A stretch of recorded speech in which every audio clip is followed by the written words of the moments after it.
மிரட்டும் மழை மேகங்கள், சுற்றி நிற்கும் வெள்ளம், தொலைந்து போன இயல்பு வாழ்க்கை, இதுதான் இன்றைய சென்னையின் யதார்த்த முகம். பல திசைகளில் இருந்து வரும் உதவிகளும் நிவாரணப் பொருட்களும் இன்னும் மனிதம் மிச்சம் இருப்பதை எடுத்துக்காட்டிக் கொண்டிருந்தாலும் வெள்ள நீரில் கலந்த கழிவுநீராய் இதோ இப்படியும் சில காட்சிகள் அரங்கேறிக் கொண்டுதான் இருக்கின்றன.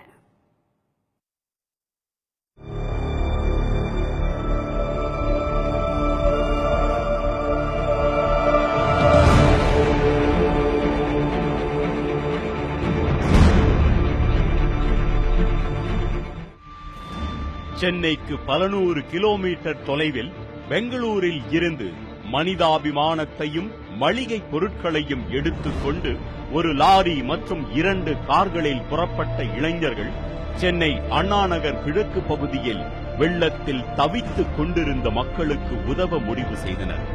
குஜ்ஜி தெருவில் கங்கையம்மன் கோவிலுக்கு சொந்தமான இடத்தில் சமையல் செய்து கொண்டிருந்தவர்களின் குறுக்கே வந்தார் அண்ணாநகர் கிழக்கு பகுதி அதிமுக வட்டச் செயலாளர் கோ தமிழ்செல்வம். அந்த இளைஞர்கள் தயாரிக்கும் 6000 உணவுப் பொட்டலங்களில் 2000 தனக்கு கொடுத்துவிட வேண்டும் என்பது அவரது மிரட்டல்.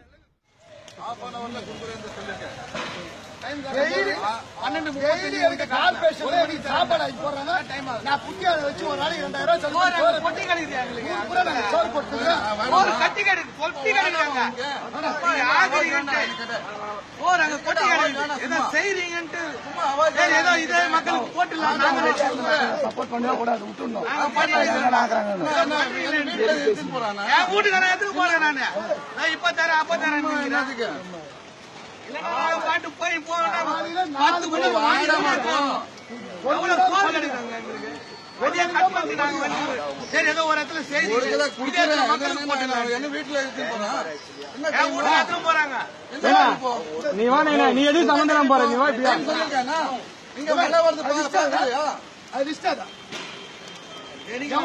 சோறுக்குது குஜராத் இருக்கு 200, மண்டபம் இருக்கு 200, ஆபீஸ் நகருக்கு 200 லிஸ்ட் ஆகி கையில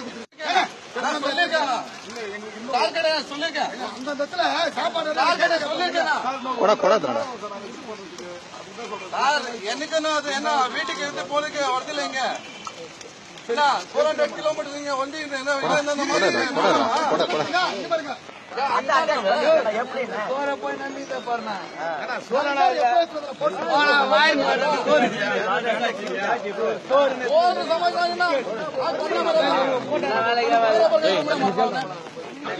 இங்க வந்திருக்குது என்ன யார் கொடுக்கல என்று சொல்லிருக்குது என்ன பின்னா என்ன வந்து பேசுவாங்க நார்மல் இல்ல ஒரு இது இல்ல எனக்கு வருது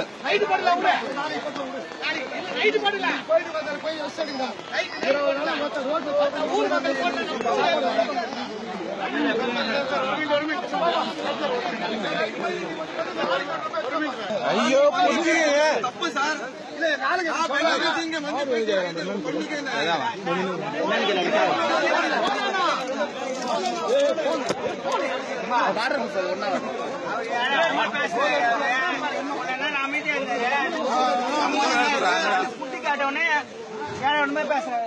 அதிமுக வட்டச் செயலாளரின் உத்தரவை முதலில் மறுத்தாலும் வேறு வழியின்றி ஒப்புக்கொண்ட அந்த இளைஞர்கள் மிரட்டல் விடுத்த கும்பல் திரும்பி வர தாமதமானதால் தாங்களே உணவுப் பொட்டலங்களை தவித்துக் கொண்டிருந்த மக்களுக்கு கொடுக்கத் தொடங்கினர்.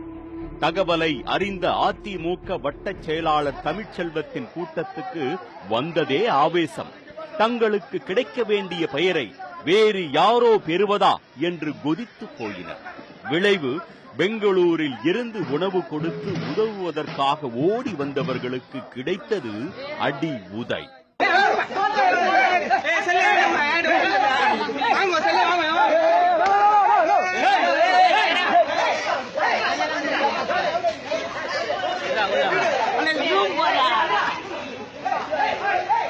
உதவி செய்ய வந்தவர்களை அடித்து காயப்படுத்தியது மட்டுமல்ல, ஆபாச வார்த்தைகளால் அர்ச்சனையும் செய்து தங்களின் வீரதீரத்தை அந்த பகுதி மக்களிடம் காட்டிக் கொண்டது அதிமுக வட்டச் செயலாளர் தமிழ்செல்வம் கும்பல். அவரது கார் ஓட்டுநர் ராஜா கொட்டிய ஆபாச வார்த்தைகளும் சைகைகளும் ஆபாசத்தின் உச்சகட்டம்.